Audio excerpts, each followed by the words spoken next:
कैथल में लगातार स्वास्थ्य सेवाओं में बढ़ोतरी हो रही है। आज उसी कड़ी में कैथल में पहला एडवांस टेक्निक के साथ लॉर्ड रामा हॉस्पिटल का शुभारंभ किया गया। इस एडवांस टेक्निक हॉस्पिटल की कैथल में शुरुआत हड्डी रोग विशेषज्ञ डॉक्टर सतेंद्र गर्ग द्वारा की गई। लोगों द्वारा डॉक्टर सतेंद्र गर्ग को बधाई दी गई और उज्जवल भविष्य की शुभकामनाएं भी दी गई। वहीं बताते चले कि पिछले काफी समय से डॉक्टर सतेंद्र गर्ग अपनी सेवाएं कैथल के सिग्नेस हॉस्पिटल में दे रहे थे, लेकिन अब कैथल के लोगों के लिए एडवांस टेक्नोलॉजी के साथ लॉर्ड रामा हॉस्पिटल की शुरुआत की है, जिसमें विभिन्न रोगों का इलाज होगा। साथ ही कैथल का एक मात्र हॉस्पिटल है जिसमें रोबोट टेक्नोलॉजी के साथ सर्जरी की जाएगी। लॉर्ड रामा कैथल का ऐसा पहला हॉस्पिटल बन गया है जिसमें सर्जरी के दौरान घबराने की जरूरत नहीं, क्योंकि लॉर्ड रामा हॉस्पिटल के अंदर एडवांस टेक्नोलॉजी के साथ काम किया जाएगा। वहीं क्या कुछ कहा डॉक्टर सतेंद्र गर्ग द्वारा, देखिए। सबसे पहले मैं सब लोगों का बहुत बहुत धन्यवाद करता हूं जो आज जो हमारा ड्रीम प्रोजेक्ट है Lord Rama super speciality hospital, उसके इनॉग्रेशन पे आप सब लोग आए और बहुत सारी शुभकामनाएं दी और एक विज़न दिया हमें आगे बढ़ने के लिए। तो जैसे कि मैं सबसे पहले अपना इंट्रोडक्शन देना चाहूँगा। मैं doctor Satendra Garg, consultant orthopaedics, joint replacement and sports injury specialist. मैं पिछले 4 साल से कैथल में काम कर रहा हूँ ऑर्थोपेडिक्स के फील्ड में और around 4,000 to 5,000 knee replacement Kaithal में हमने किए हैं। तो जिस तरह से हमें एक 4 साल में मुझे एक विज़न मिला कि यहाँ पे किस किस चीज़ की ज़रूरत है, क्या क्या हम एडवांस्ड फैसिलिटीज़ को प्रोवाइड करवा सकते हैं जो बड़े शहरों में जैसे कि दिल्ली चंडीगढ़ में अवेलेबल है। जैसे हमारे जो क्रिटिकल पेशेंट्स हैं जो क्यों मूव कर रहे हैं दिल्ली या चंडीगढ़ की तरफ, क्यों उनको शहर में ये फैसिलिटीज़ उपलब्ध नहीं है। 4 साल से इन चीज़ों की स्टडी करके हमने एक अपना ड्रीम प्रोजेक्ट सोचा और आज ये ड्रीम प्रोजेक्ट का इनॉग्रेशन है। तो Lord Rama super speciality hospital by doctor Satendra Garg, ये एक हमारी नींव है एक एडवांस्ड हेल्थ केयर फैसिलिटीज़ के लिए, इस शहर के लोगों के लिए, आसपास के लोगों के लिए, जिसमें मुख्य रूप से मल्टी स्पेशलिटी के कई सारे डिपार्टमेंट रहेंगे। सबसे पहले orthopaedic joint replacement, spine surgery, general physician जिसमें सर्दी खांसी जुकाम बुखार काला पीलिया ये सब बीमारियां आती है, general surgeon and laparoscopic surgeon and laser surgeries, dermatologist, anaesthesia विभाग, रेडियोलॉजी विभाग। तो मुख्य रूप से यदि ऐसा सोचें कि ऐसी क्या फैसिलिटीज़ है जो आपकी यहाँ से अलग है बाकी जो सेंटर्स, मतलब हमने क्या एडवांस्ड लेवल किया है। सबसे मेन तो हमने ऑर्थोपेडिक्स में रोबोटिक सर्जरी का लॉन्च किया है। Robotic surgery knee replacement surgery के लिए हमने कैथल में ये सुविधा उपलब्ध करवाई है। सेकंड जो जनरल सर्जरी विभाग में लेज़र की सर्जरीज होती है, पाइल्स की सर्जरी होती है, पिलो नीडल साइनस की सर्जरी होती है, इनके लिए लेज़र उपलब्ध करवाया है। तो यही सब टाइप से जो ऑपरेशन थिएटर होता है जो रिस्क बिना इन्फेक्शन के रिस्क है जिसमें हम ऑपरेशन कर सकते हैं, वो operation theatre fully modular operation theatre हमने उपलब्ध करवाया शहर में। बाकी बेसिक इमरजेंसी 24/7 जो हेल्थ सर्विसेज है, एक्सीडेंटल केसेस है, हार्ट अटैक के केसेस है, वो सब के लिए 24/7 round the clock doctors available रहेंगे, पूरी तरह से ट्रेंड स्टाफ अवेलेबल रहेगा और हर मतलब लाइक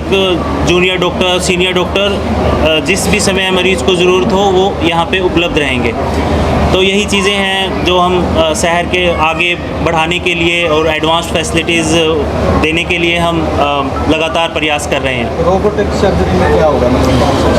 हाँ, जैसे कि आपने पूछा रोबोटिक सर्जरी, हम जैसे घुटना चेंज करते हैं, मैं थोड़ा सा एग्जांपल लेके समझाऊंगा आपको।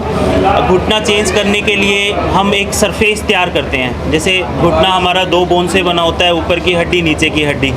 ये हड्डियों की जो एंड है जोड़ के अंदर का जो कार्टिलेज है वो घिस जाता है, जिसको हम बोलते हैं घुटना घिसना। तो हम नॉर्मली क्या करते हैं, यदि बिना रोबोट की बात करें तो ये हड्डियों का घिसा हुआ जो परत है जो कार्टिलेज है उसको हटा के उसकी जगह नया कार्टिलेज लगाते हैं। तो सबसे पहले हम वो हड्डी कार्टिलेज को जब हटाते हैं वो एक सरफेस प्रिपरेशन हो गया। तो यदि हम बाय सर्जन अपने मैनुअल एक्सपीरियंस से सरफेस को प्रिपेयर करता है वो भी एक अच्छा है, बट उसमें एक 1 mm का एरर हो सकता है। आप खुद से सोचिए, यदि हम एक लकड़ी को सीधा काट रहे हैं अपने अंदाजे से, क्या वो सीधी होगी? उसमें कुछ ना कुछ एरर हो सकता है। बट यदि वही चीज़ एक मशीन करे तो वो एक्यूरेसी प्रिसीजन उसमें ज़्यादा होगा। तो वही चीज़ रोबोटिक का काम है। रोबोटिक आर्म के साथ हम जो सरफेस प्रिपेयर जिस पे हमें इम्प्लांट को फिट करना है वो सरफेस को प्रिपेयर करते हैं उसमें बहुत ही हाई एक्यूरेसी होती है, कोई भी एरर का चांस नहीं होता, जिससे जो इम्प्लांट की फिटिंग है वो ड्यूरेबल होती है और बहुत जिस इम्प्लांट की लाइफ 5 ईयर 10 ईयर 15 ईयर्स होती है उसकी लाइफ 10-20 ईयर्स और ज़्यादा बढ़ जाती है। तो ये बहुत ही एडवांस्ड टाइप की सर्जरी है जो हमारे सेंटर पे अब कल से उपलब्ध है। कैथल की पहली सर्जरी है इस कैथल की पहली और मैं बोलूँगा आसपास 100 किलोमीटर एरिया की ये पहली सर्जरी होगी। बाकी हॉस्पिटल से अलग क्या रहेगा? देखो मेरा मानना है कि सब डॉक्टर्स अच्छी हेल्थ फैसिलिटीज़ सब लोगों को प्रोवाइड कर रहे हैं, तो हर डॉक्टर का एक फ़र्ज़ होता है कि मैं कुछ अलग और ज़्यादा फैसिलिटीज़ दूं। तो बाकी सब से तो मैं नहीं बोलूँगा, बट ये है कि मेरा विज़न है क्वालिटी ऑफ सर्विस पेशेंट को प्रोवाइड करवाना, उनका एक अच्छा फीडबैक और एक स्माइली फेस के साथ वो अपने घर जाएं और कल को याद रखें कि उस हॉस्पिटल में बहुत ही अच्छा इलाज हुआ है। बड़े संस्थानों में काफ़ी एक्सपेंसिव है जो इलाज होता है, तो कितना जो गरीब लोग हैं वो फ़ायदा उठा सकते हैं? ये बात आपने बहुत सही पूछी। एक्चुअली यदि हम रोबोटिक सर्जरी का ही एग्जांपल लेते हैं तो बड़े शहरों में इस सर्जरी के लिए जाते हैं तो 5 से 6 lakh 7 lakh hospital to hospital, but minimum 5 to 6 lakh से ऊपर कॉस्ट होता है। बट हमारे सेंटर पे क्योंकि फर्स्ट अप टू दीपावली तक हमने इस सर्जरी को रोबोटिक सर्जरी को 50% डिस्काउंट के कॉस्ट पे रखा है, तो अराउंड 3.5 में ये सर्जरी यहाँ पे उपलब्ध है रोबोटिक से यदि किसी को कराना है तो।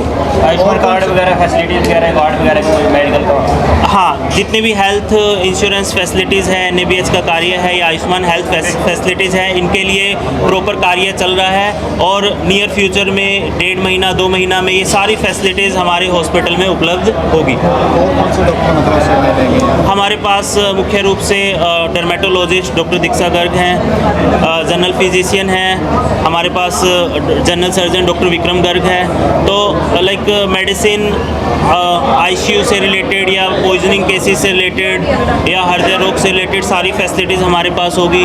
Hernia, appendix, gall bladder surgeries, piles की सर्जरी, ये सारी हमारे पास अवेलेबल रहेगी। और अभी डर्मेटोलॉजी हमने स्टार्ट की है ब्रांच, 1-1.5 महीने 2 महीने में उसको भी बहुत एडवांस लेवल तक लेके जाएंगे। लेज़र के जो भी स्किन के काम होते हैं, कॉस्मेटोलॉजी होती है, वो सारे शहर को उपलब्ध करवाएंगे।